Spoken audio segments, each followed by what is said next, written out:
Mystery genre study. Next genre we're focusing on is, well, it's mystery. So, welcome to day one. Um, our learning targets for today are demonstrate prior knowledge about mysteries by answering genre specific questions, discuss and analyze mystery of the missing raffle ticket, and build academic oral language and vocabulary.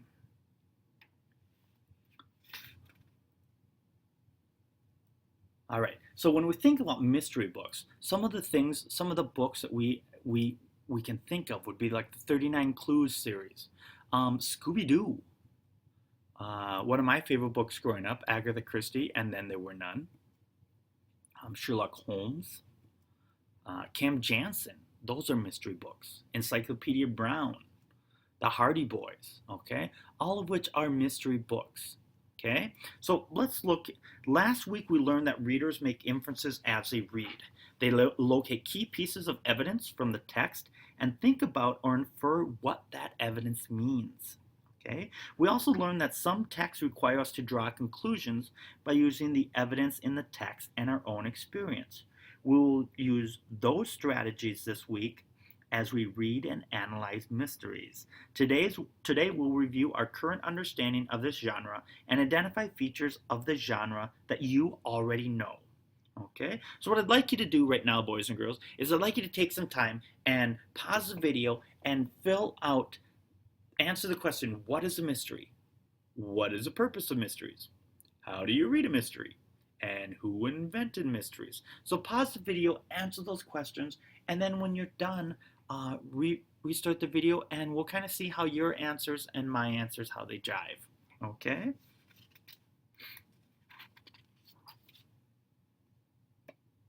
All right. So when we talk about this, a mystery is a story about a person solving a crime or uncovering the cause of a puzzling event. All right. It is often solved by a professional detective, but the hero could also be an amateur. Okay. When you think of like Scooby Doo mysteries, though Fred, Daphne, Velma, Shaggy, they're amateurs, okay? And generally, the answer to this mystery is left unsettled until the end of the story. And that's generally, okay? The purpose of a mystery, I don't, so maybe your answer is very close to mine. People often enjoy trying to figure out a mystery. Part of the fun and challenge in reading mysteries is to match wits with the detective and solve the problem before he or she does. That's one of the great things about mysteries. You're trying to solve it, see if you can solve it before the end of the book. Okay? How do you read mysteries? Pay close attention to the details.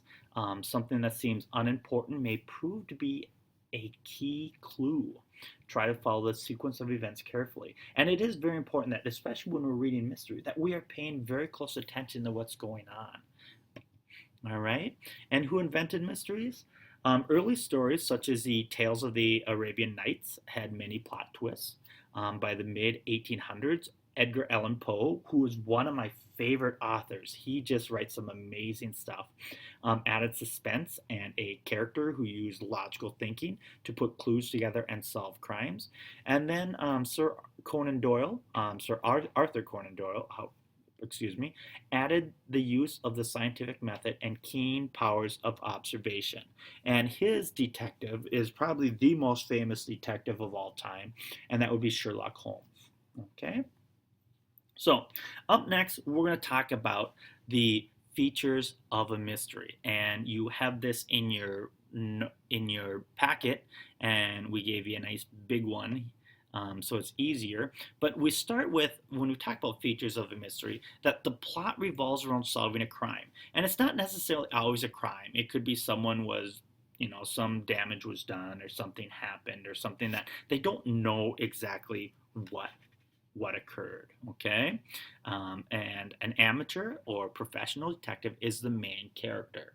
It could be kids, it could be, when I grew up, I used to read the stories, the Bobbsey twins. And they were like a couple of like probably 12, 13-year-old kids who were solving mysteries, okay? It doesn't matter the age, it's whoever's solving it. I also read all the Encyclopedia Brown books because I enjoyed that mystery aspect of it. Okay, the story is told by a first person or third person. So the person who's telling the story is a person who is, solving the crime sometimes, or sometimes it's the person who knows everything, what to help explain things. All right. The detective reveals the culprit at the end of the story. And whenever I think of this, I think of the Scooby Doo, where at the end, it's not Mr. Jenkins, it's Eddie the Clown, and they pull off a mask and they said, I would have got away with it if it weren't for the meddling kids and their dog, or whatever it might be. So that's kind of how it's revealed at the end of the story. Okay, there's a feeling of suspense throughout the story, and sometimes suspense is very like, ooh, you get really nervous, and sometimes suspense is just that question of, okay, who did it? What was done? How did it happen? Okay.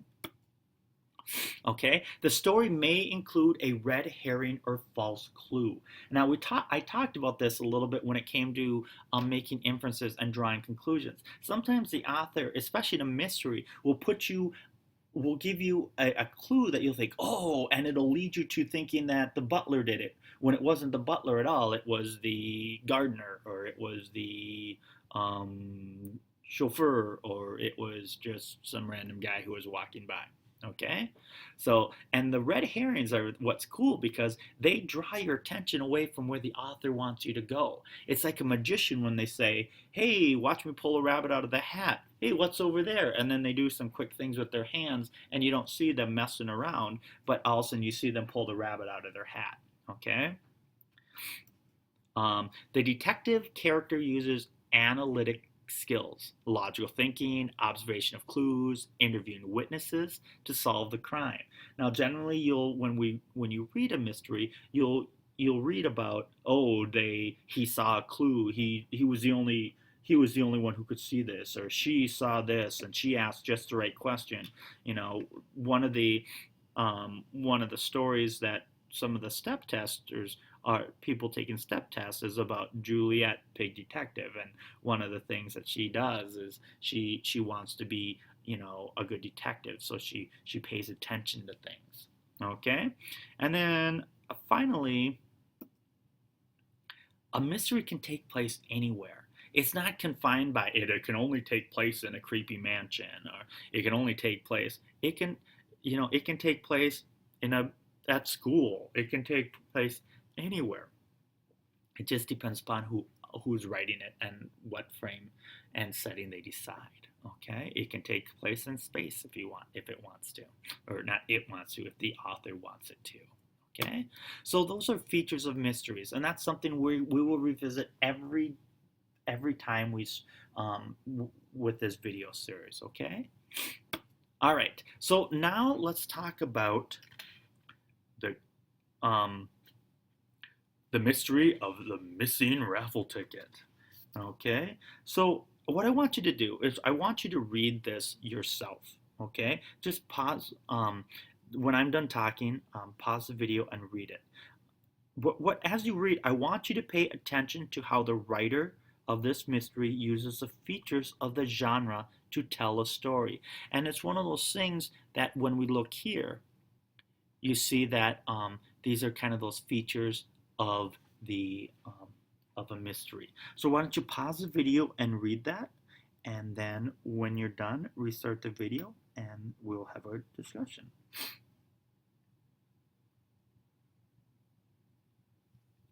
All right, fifth graders, hopefully you read The Mystery of the Missing Raffle Ticket. And I'm just going to read it just because I want to make sure that you hear a good reading of it. Mystery of the Missing Raffle Ticket. Dustin exploded into the house, slamming the door. He startled his parrot, Molly, who flew to the security of her cage. What's the emergency, Dusty? Called his sister Alicia. I won the school raffle, shouted Dustin. When I redeem my ticket, I get center ice tickets to the Blackhawks. Dustin and Alicia raced into his bedroom to get the ticket he had pinned to his bulletin board. But when they got there, it was gone. What?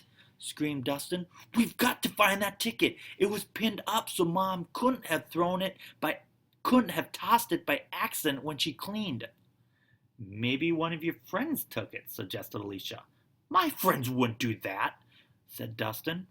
Sorry, said Alicia. Plus, it's not like anyone knew you would win, and claiming the prize would expose the thief. The siblings searched but couldn't find the ticket. I bet it somehow fell to the ground and Mom did get rid of it without realizing, concluded Alicia. Dustin paced, unconvinced but with no better theory. Suddenly he spotted his ticket in the bottom of Molly's cage. There it is, he shouted. She must have taken it during one of her flights around the house, Alicia said. Molly wants to see the Blackhawks, Dustin said, laughing. You wacky parrot.